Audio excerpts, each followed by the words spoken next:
Gênesis capítulo 22, a partir do versículo 1, diz assim a palavra: Sucedeu, depois destas coisas, que Deus provou a Abraão, dizendo-lhe: Abraão, e este respondeu: Eis-me aqui.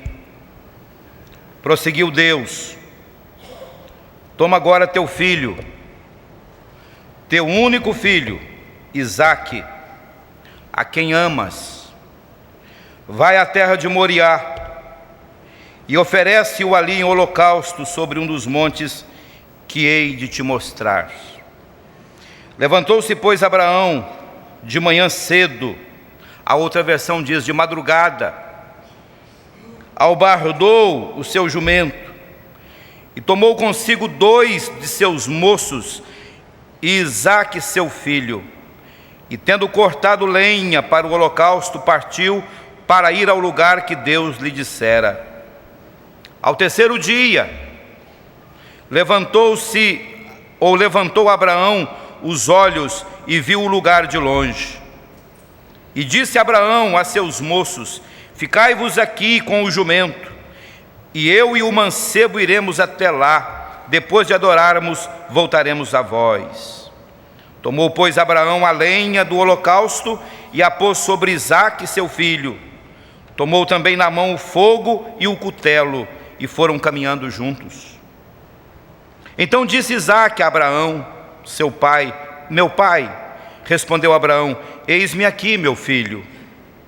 Perguntou-lhe Isaque: Eis o fogo e a lenha, mas onde está o cordeiro para o holocausto?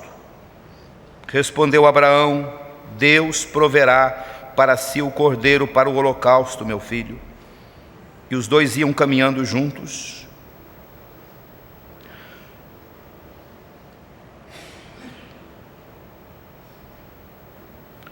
Havendo eles chegado ao lugar que Deus lhe dissera, edificou Abraão ali o altar e pôs a lenha.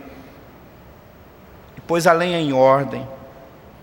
E amarrou a Isaque seu filho e o deitou sobre o altar em cima da lenha. E estendendo a mão, pegou no cutelo para imolar a seu filho. Mas o anjo do Senhor lhe bradou desde o céu e disse: Abraão, Abraão. Ele respondeu: Eis-me aqui. Então disse o anjo: Não estendas a mão sobre o mancebo e não lhe faças nada, porquanto agora sei que temes a Deus, visto que não me negaste teu filho, teu único filho. Nisso levantou Abraão os olhos e olhou, e eis atrás de si um carneiro embaraçado pelos chifres no mato. E foi Abraão, tomou o carneiro e o ofereceu em holocausto em lugar de seu filho. Pelo que chamou Abraão aquele lugar Jeová Jirê, donde se diz até hoje: no monte do Senhor se proverá. Aleluia. Pai, nós queremos ouvir a Tua voz, nós queremos compreender a Tua vontade, meu Pai. Nós queremos trilhar os Teus caminhos. Às vezes tomamos a direção errada, fazemos o que não devemos, Pai. Mas nós queremos endireitar nossos caminhos, queremos acertar nossa vida contigo, Pai. E queremos colocar o Senhor como prioridade na nossa vida. Fala conosco agora, meu Pai. Toca o nosso coração, inquieta a nossa alma, e que nós não ouçamos nenhuma outra voz, que não seja a voz do Teu Espírito. Ó Pai, nós estamos na Tua presença, queremos que o Senhor tire o nosso sossego agora, queremos que o Senhor nos inquiete, nos incomode e nos leve na direção da Tua vontade. Em nome de Jesus, amém e amém. Queiram assentar-se, queridos.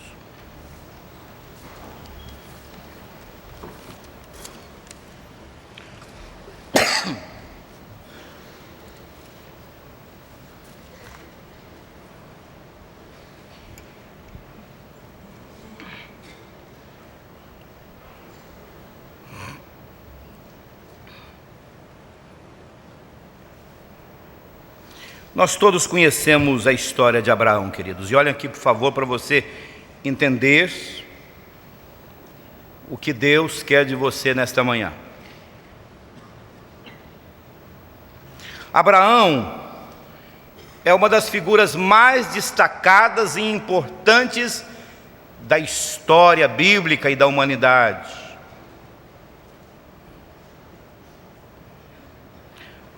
A Bíblia nos mostra Abraão como um homem de fé. A Bíblia nos mostra Abraão como um homem que vive em comunhão com Deus, buscando sempre a vontade do Senhor. E esse homem conhecia o segredo de Deus, porque ele vivia em consonância com a vontade do Senhor. Ele é amigo do Senhor. Ele frequentava a presença de Deus. E nessa atmosfera da presença de Deus, Abraão tinha 2 lugares que ele frequentava permanentemente. E eu disse isso quinta-feira. 2 coisas que eram fundamentais na vida de Abraão. Sabe quais? Uma tenda e um altar. Ele não tinha casa. Ele não tinha apartamento. Ele não tinha casa construída em rocha. Ele não tinha casa construída por tijolos, ou com tijolos, com areia e com madeira. Não. Abraão tinha uma tenda. Por isso ele podia estar aqui hoje, amanhã estar ali. Ou seja, ele estava livre para seguir para qualquer lugar, conforme a vontade de Deus. E quando estava lá no início da sua história, aqui na terra de Ur dos Caldeus, Deus chega para Abraão e diz: Abraão, deixa a tua terra, deixa a tua parentela, esquece tudo aqui, e você vai para um lugar que eu vou te mostrar. Ele deixou tudo e foi. A partir dali, ele passou a ter uma tenda e ter sempre um altar do lado da tenda. Tenda para se abrigar, altar para adorar.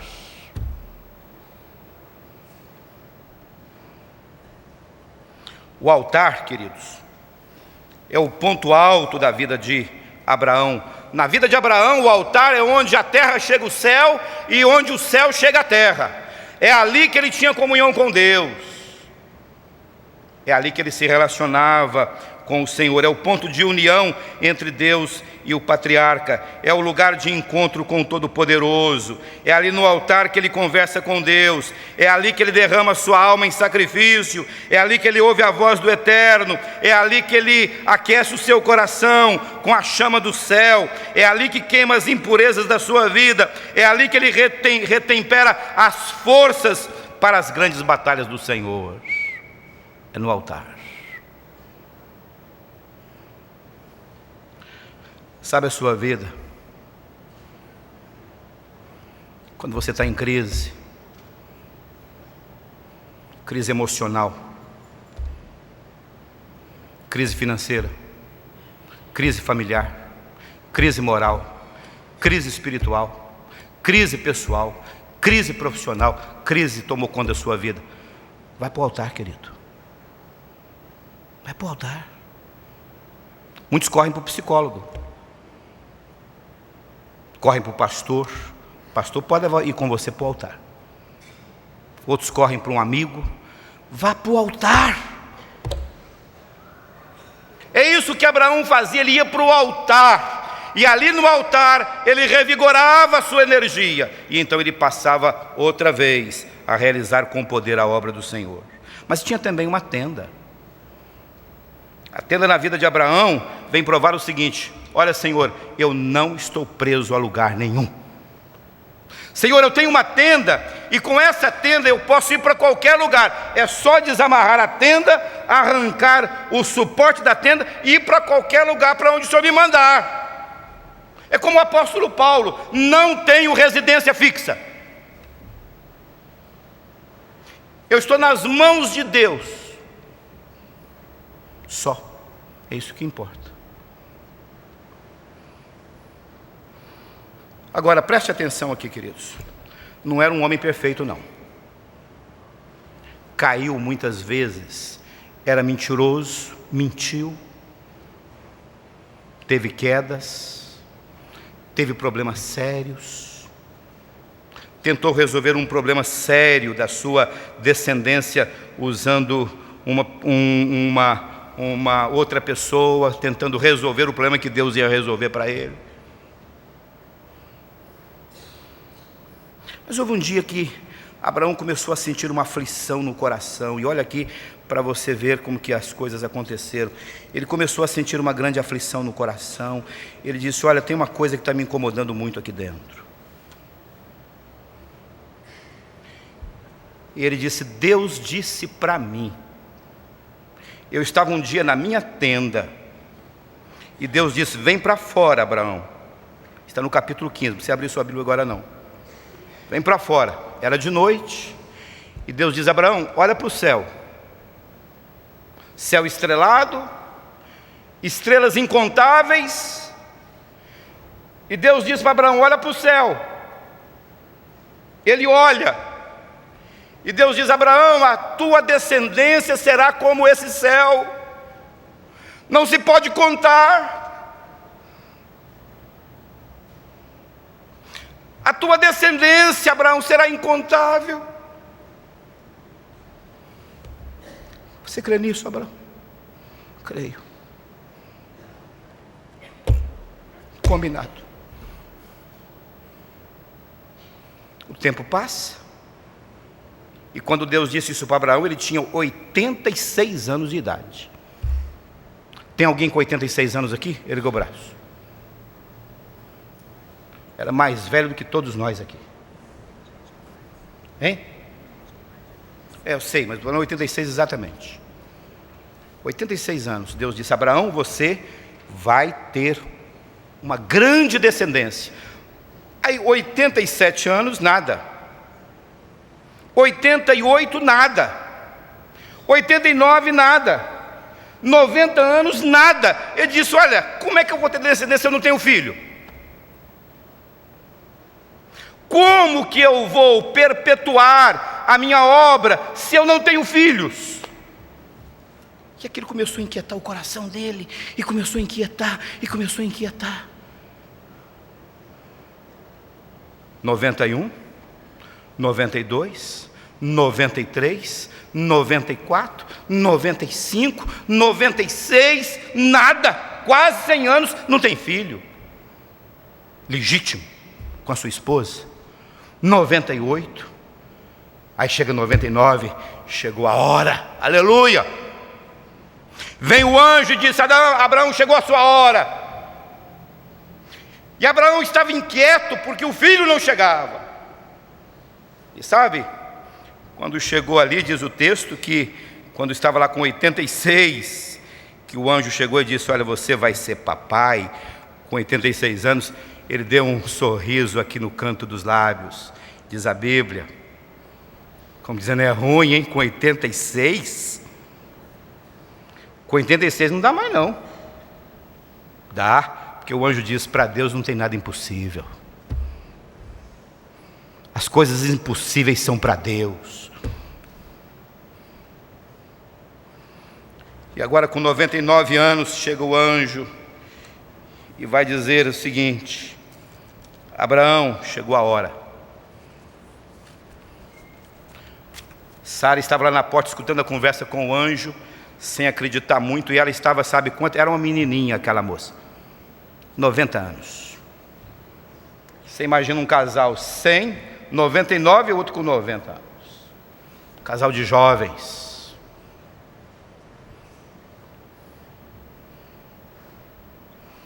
E aí vem o filho. E o anjo disse: no ano que vem, Abraão, seu filho vai nascer. No ano seguinte, chega o bebê. Porque o nosso Deus é um Deus de promessa, querido. Quando ele prometeu lá aos 86 anos que daria o filho para Abraão, não disse quando, mas disse: eu vou lhe dar. Sabe de uma coisa, olha aqui para mim. aquilo que você está esperando de Deus há muito tempo, e que você está impaciente, e está dizendo: Deus se esqueceu, porque Deus prometeu, mas não mandou ainda. Aguarde, porque o tempo de Deus não é o seu tempo, meu querido. O tempo de Deus não é o seu tempo, Marcos. Deus tem o tempo dele.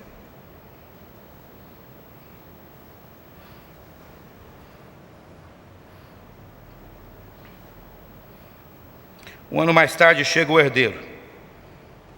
E eu repito, Abraão estava com 100 anos e Sara estava com um pouquinho mais de 90 anos. Você imaginou chegar uma criança como filho de um casal quase centenário? É uma coisa interessante. Podiam ser bisavós, tetravós.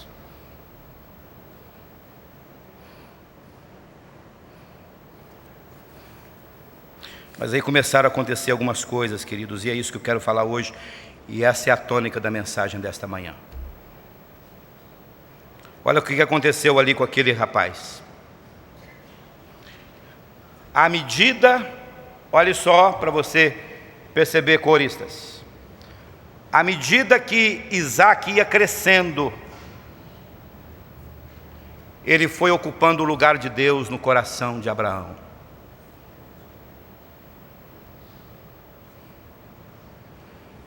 E ele acabou por se tornar um ídolo na vida de Abraão.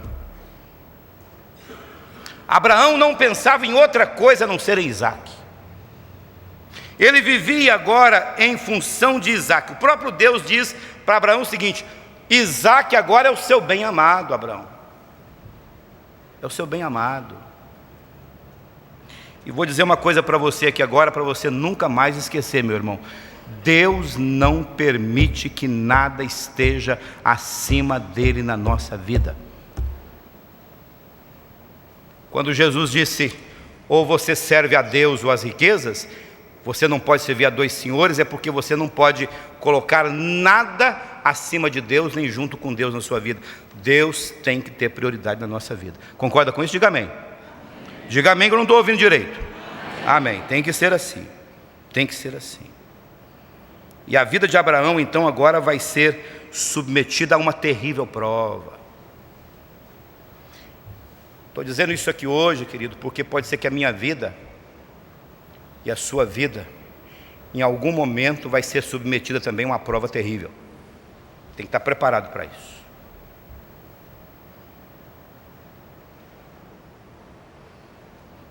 A Bíblia diz que Deus agora vem a Abraão e diz o seguinte: toma agora o teu filho,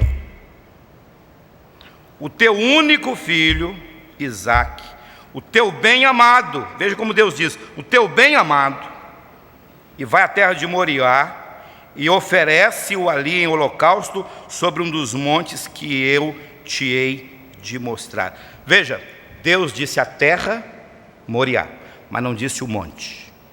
Você vai que eu vou mostrar para você.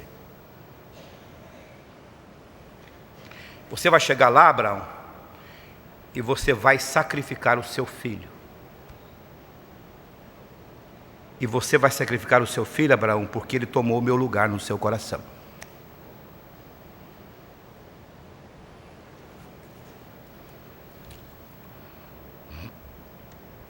Agora veja, Abraão já tinha experimentado muitas provas diante de Deus, mas nunca uma tão terrível como esta.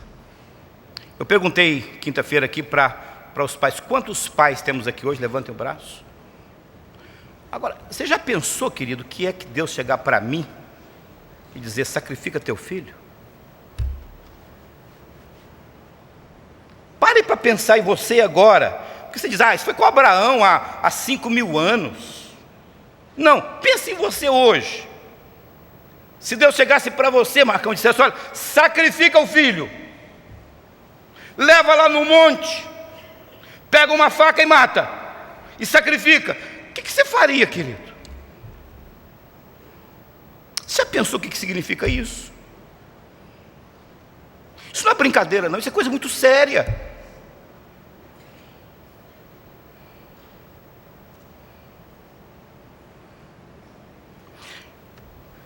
E Deus não brincava, porque Deus não brinca. E Deus foi tão radical com Abraão, que ele disse: toma agora, não é para esperar não. Abraão, olha, eu estou pensando em que você deve sacrificar o seu filho, então vamos ver se a gente marca isso para o mês que vem. Olha, vamos ver talvez, Abraão, daqui a 2 meses, então nós vamos ver um dia, vamos agendar direitinho o dia que você vai sacrificar Isaac. Não, toma agora. Toma agora. Não tem que esperar. O assunto era urgente e não podia ficar para depois e nem permitia discussão. Deus não deu chance para Abraão sequer questionar.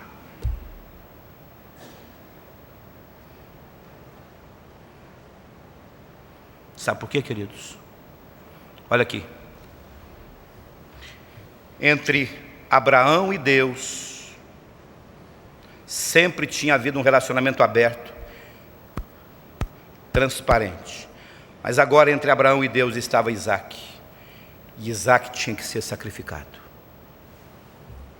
No dia que você colocar algo na sua vida que impeça o seu relacionamento com Deus, esse algo ou esse alguém tem que ser retirado. Tem que ser retirado. Deus não permite. Deus não divide a glória dele com ninguém, diz a palavra. Isaías diz que, e eu me emociono quando digo isso, que Deus não dá outro a sua glória. Deus não dá a outrem a sua glória.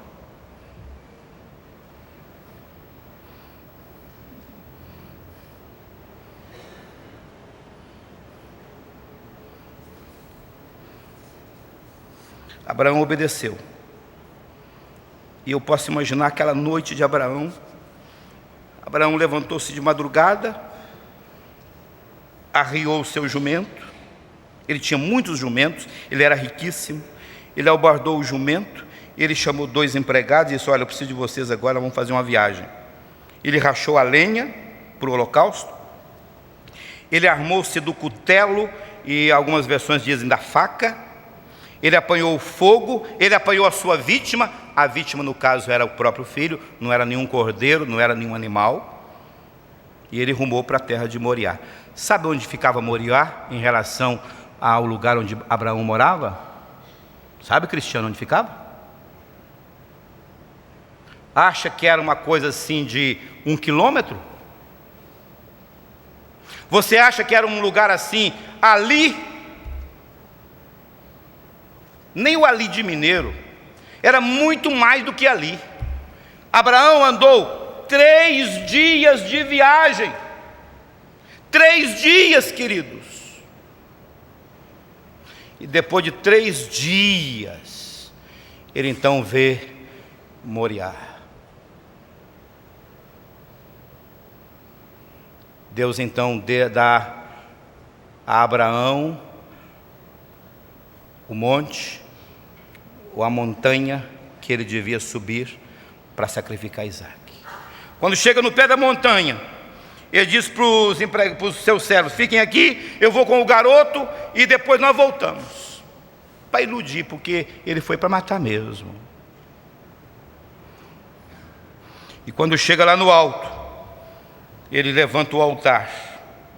Ele prepara a lenha, porque ele era especialista em altar, como eu já disse. Ele amarra o filho, e é interessante, queridos, que uma coisa que me impressiona é que quando chegou lá até o pé do monte, os empregados levaram tudo. Mas quando vai subir agora a montanha, ele coloca a lenha sobre quem? Sobre o próprio filho. O menino que ia morrer agora carrega a própria lenha onde seria sacrificado. Ele então amarra o filho, coloca sobre o altar. E quando ele então pega o cutelo, a faca, ele ia matar mesmo, queridos. Ele ia sacrificar mesmo. E quando ele levanta, o anjo diz: Abraão, Abraão, para. As coisas mudaram, Abraão. Está tudo certo agora. Está tudo tudo certo agora, Abraão. As coisas agora estão no lugar. Vejam, queridos, que Deus não queria que Isaac fosse tirado, queria apenas que ele fosse colocado no lugar certo. Então Deus agora diz: olha, Abraão, eu estou no primeiro lugar, agora está certo. Isaac tem que ser o segundo na sua vida.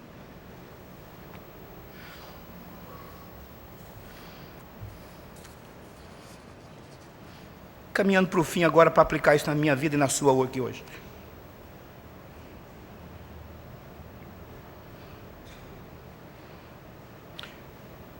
Muitos de nós aqui nesta manhã, e olha aqui por favor, muitos de nós aqui hoje, dos que estão aqui na frente, e dos que estão aqui, dos que estão lá em cima, e dos que estão me acompanhando agora de qualquer lugar desse planeta, pela TV Primeiro, muitos de nós estamos carregando um Isaac aqui dentro. Você talvez tenha um Isaac dentro de você. E esse Isaac está separando você de Deus. Quantas vezes nos desviamos do caminho de Deus e nos perdemos nos atalhos da vida, queridos? Tomamos estradas tortuosas, falamos de coisas que giram sobre Jesus, mas Jesus não tem lugar na nossa vida. Ontem de manhã eu estava com os irmãos tratando de evangelização e treinando pessoas. Eu não pedi para levantar a mão, mas eu disse: quantos irmãos aqui ganharam alguém para Jesus? E se eu perguntasse aqui agora, quantos ganharam alguém para Jesus nesses últimos anos? A maioria diria: não ganhei ninguém para Jesus. Você fala de Jesus, você fala de coisas que giram sobre Jesus, mas você não ganha pessoas para Jesus, querido. Talvez haja um Isaac na sua vida hoje, que tem que ser retirado, porque Jesus não ocupa o primeiro lugar na sua vida.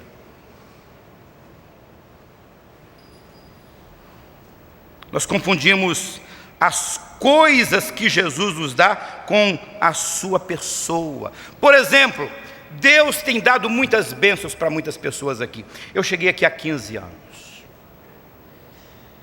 Há mais de 15 anos. E eu me alegro com a história, com a vida, com a biografia de alguns irmãos da igreja. Muita gente aqui é nova, uma grande parte da igreja chegou depois que eu cheguei. Chegou nos últimos anos, mas eu conheço irmãos aqui nessa igreja que quando eu cheguei aqui há 15 anos, lutavam com tantas dificuldades, viviam com problemas financeiros, prosperaram. Tem tantas coisas, conseguiram comprar sua casa, comprar seu carro, tem um emprego estável, coisas boas na vida, bênçãos de Deus, porque, queridos, aquilo que eu tenho, eu recebi de Deus, irmão Roberto, isso é bênção de Deus. Mas sabe o que acontece com muitos irmãos? Passam a amar mais a bênção do que o abençoador. Esquecem do abençoador, esquecem ou esquecemos que quem deu a bênção foi Deus, e eu tenho que continuar agradecido e honrando o nome dEle. Então a lua de mel espiritual acaba, a paixão vai desaparecendo, e aí vida cristã passa a ser uma coisa assim meio sem sentido. Igreja, quando der.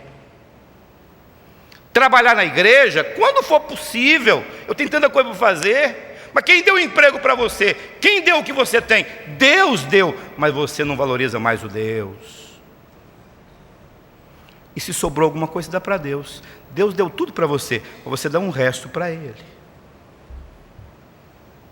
Estou dizendo isso em tese, não para ninguém especificamente aqui, é claro.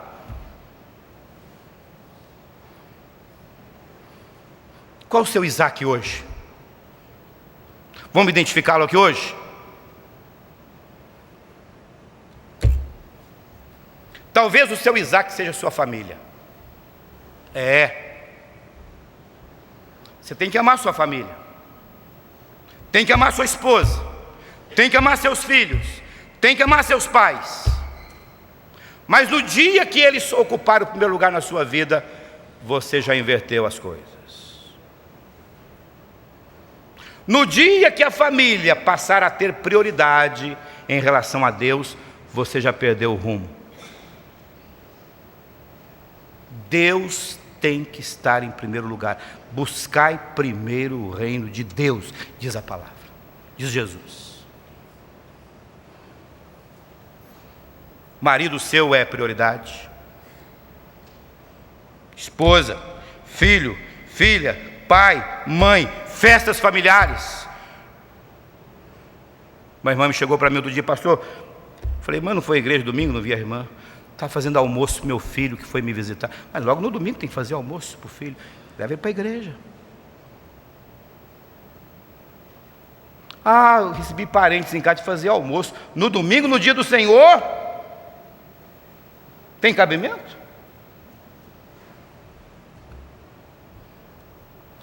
Traz para a igreja e faz o almoço depois.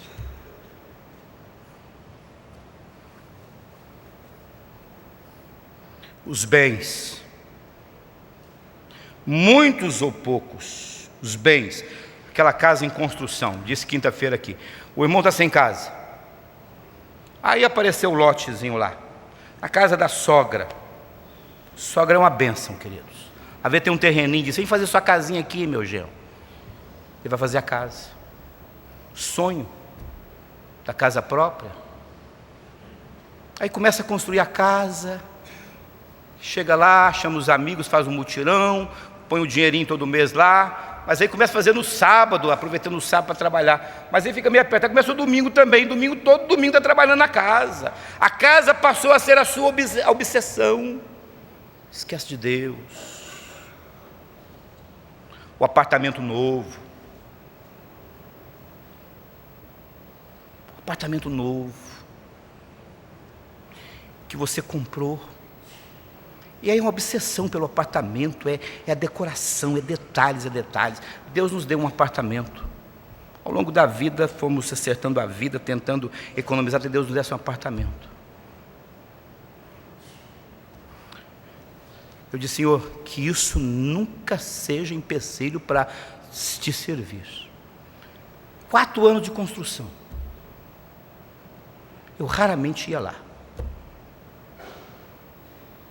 Raramente fui lá. Você vê alguns detalhes, uma coisa ou outra, acompanhando, a Alzira também. Raramente. Aquilo não se tornou para nós nunca um peso, nunca, porque não pode ser. No dia que esse imóvel se tornar uma barreira, um muro entre a minha ação e o meu Deus, e aquilo passar a ser prioridade em relação às coisas de Deus, já está tudo confuso, já perdeu o objetivo.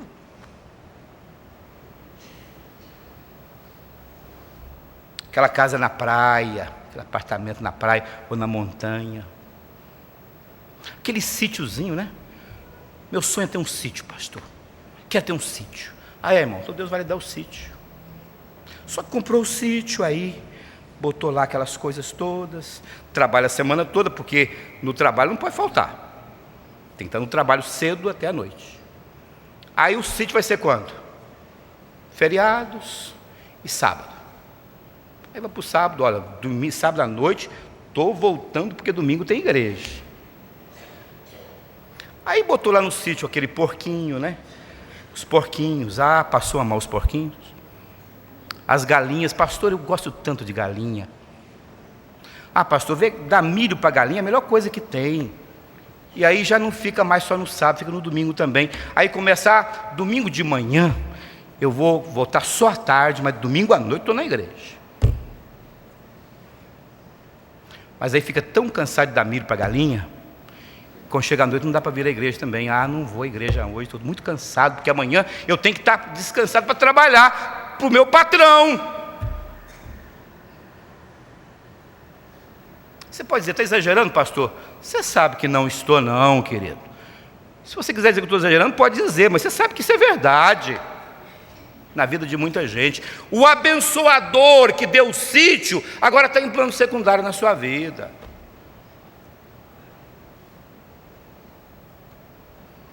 carro, o dinheiro, aquele carrinho passou a ter tanta importância na sua vida, né? O irmão da igreja conseguiu comprar um carro, 66, que ele podia comprar, que carrinho bonito. Passava aquele negócio, passava caol, né? Passava aquela cera, enxergava tudo. Colocou no vidro de trás: ó Deus, tem misericórdia de mim, porque o carrinho não custava andar, mas era tudo para ele. Passou a ocupar o lugar de Deus.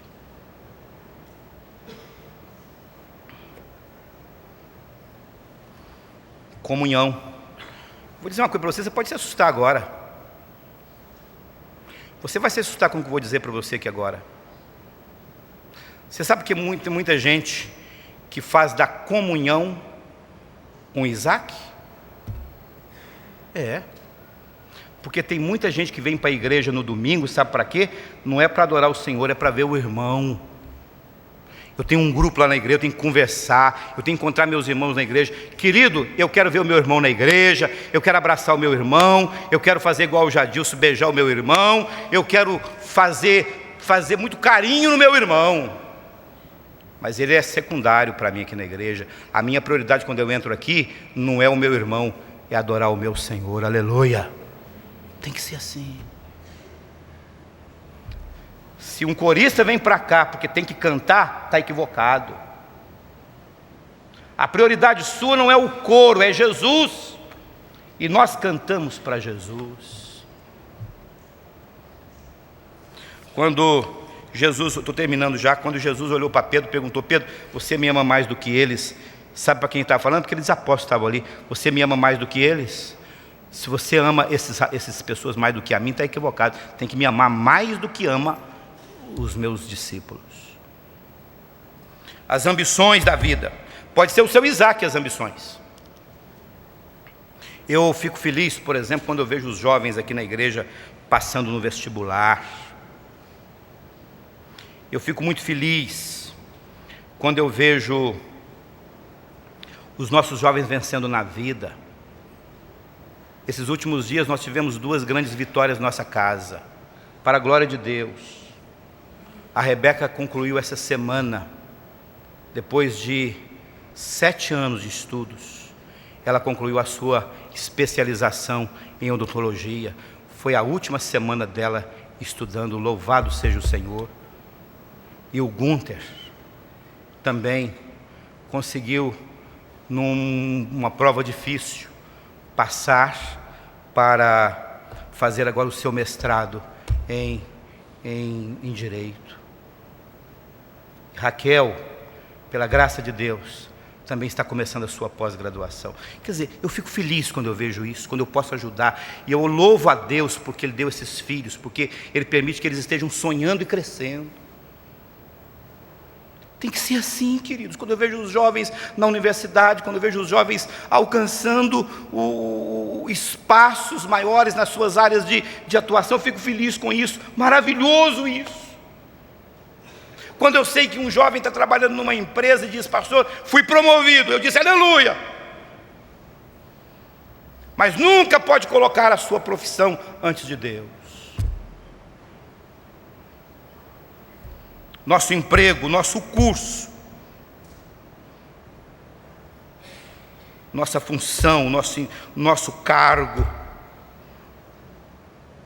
Um dia Moisés estava lá no deserto, tranquilão da vida, vidinha boa de Moisés, cuidando de ovelhas, ficava durante o dia cuidando, de noite ia para casa, na casa do sogro, e cuidando das ovelhas. Deus disse: Moisés, está muito calmo, você tem que mudar de vida.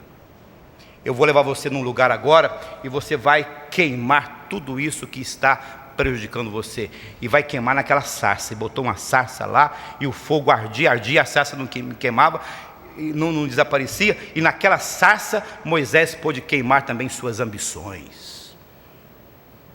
E diz: você agora vai para o Egito livrar o meu povo, vai pagar o preço lá.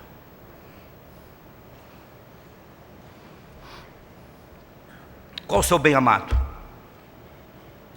Estou dizendo umas coisas aqui hoje porque eu tenho que dizer, queridos, porque são essas coisas que mexem, não é com você não, o pastor está nisso também. Nós temos que refletir em conjunto, não é o pastor aqui falando numa linha só, é uma linha uma linha que vai e volta. O pastor tem que se preocupar com isso também.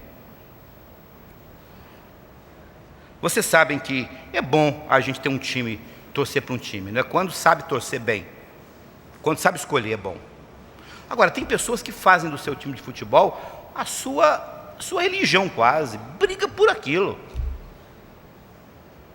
Um rapaz foi condenado em São Paulo, o mês passado, há 15 dias, a 14 anos de cadeia. Porque era chefe de uma torcida. E ele era tão fanático que ele batia e chegou a matar alguém por causa do seu time. Isso é fanatismo. Agora, não estou dizendo que chega isso na igreja, mas tem pessoas que falam muito mais do seu time do que de Jesus. Sabe tudo sobre o seu time. Sabe o nome dos jogadores, sabe quando foi o último jogo, onde foi o jogo, quem marcou os gols, mas se perguntar qual o nome de um missionário, não sabe. Não sabe.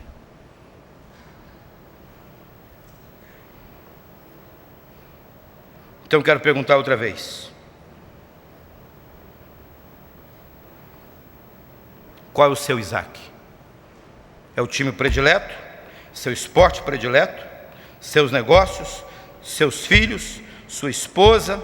Seus amigos? Seu marido? Dinheiro? Casa? Carro? Namorado? Namorada? Noivo? Noiva? Televisão? Computador? Passeios, suas roupas, suas joias? Qual o seu Isaac? Seu cargo, sua função, seu emprego? Qual o seu Isaac?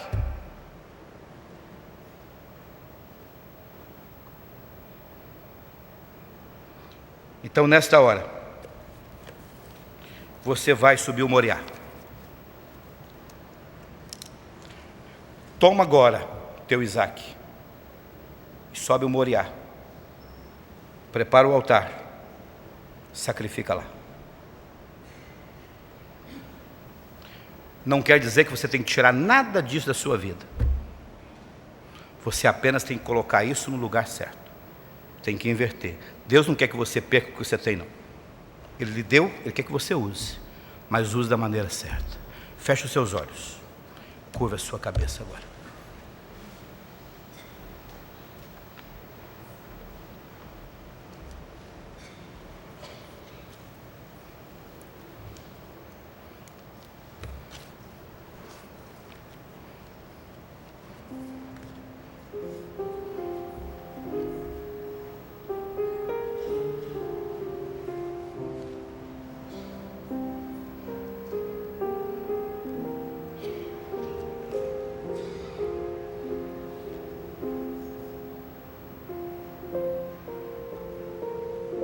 Identifique, por favor, o seu Isaac hoje.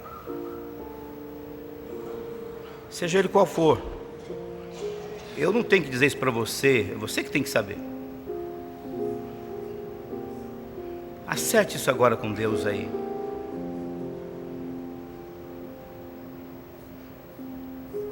E nós vamos cantar. Perdoa-me, Senhor, se eu não vivi para te servir. Sem teu altar, ou sem meu agir, teu amor não refleti, porque havia um Isaac.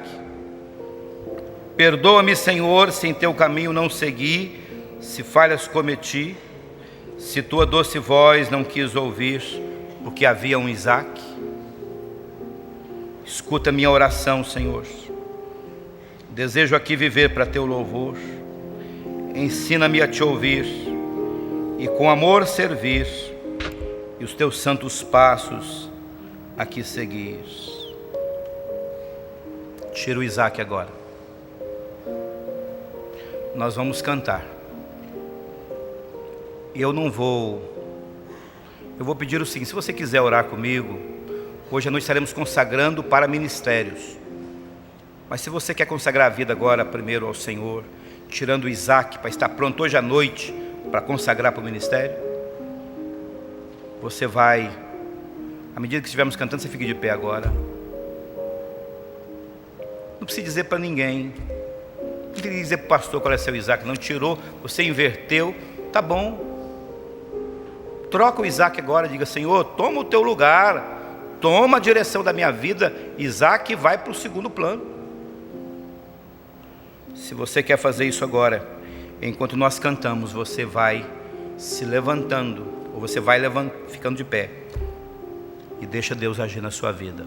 Se você ficar sentado é porque não tem nenhum Isaac na sua vida, aleluia. Mas eu acho que nenhum de nós vai poder ficar sentado aqui hoje. Eu acho. Eu não posso. Então nós vamos cantar. Muita gente já ficou de pé antes de começarmos a cantar. Mas se você quer, se você precisa, se você tem que fazer isso, faça, mas faça agora. Jesus, minutinho só. Deus diz: toma agora, não é amanhã, é agora. Vamos cantar.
Transforma, Pai, numa verdade inquestionável na nossa vida, aquilo que acabamos de cantar. Começa algo novo em nós, Pai. Faz algo novo em nós. Nós queremos que tenhas a preeminência. Toma conta da nossa vida, Pai. Faz do nosso coração o teu trono. Dirige a nossa mente, nossos sentimentos, nossos pensamentos. Nós não queremos ter outro Senhor. Nós não queremos dividir a nossa vida com outra pessoa. Nós queremos ser só do Senhor. Nós queremos que o Senhor tome conta de nós, Pai.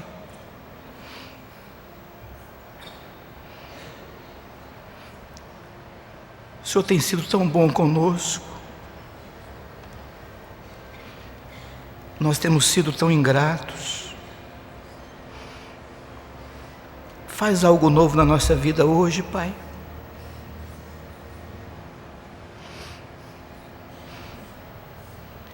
Nem que tenhamos que experimentar uma grande prova. Se tiver que fazer isso, Pai, faz. Exige de nós o preço. Cobra o que tiver que ser cobrado. Mas que cada pessoa aqui nesta manhã possa colocar o Senhor no lugar certo.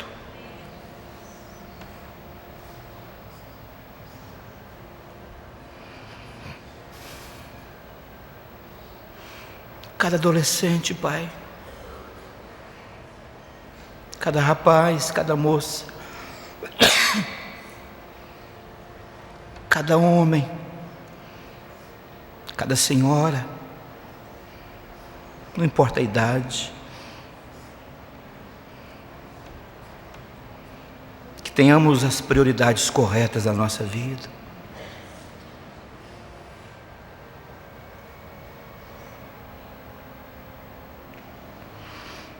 Obrigado, Pai,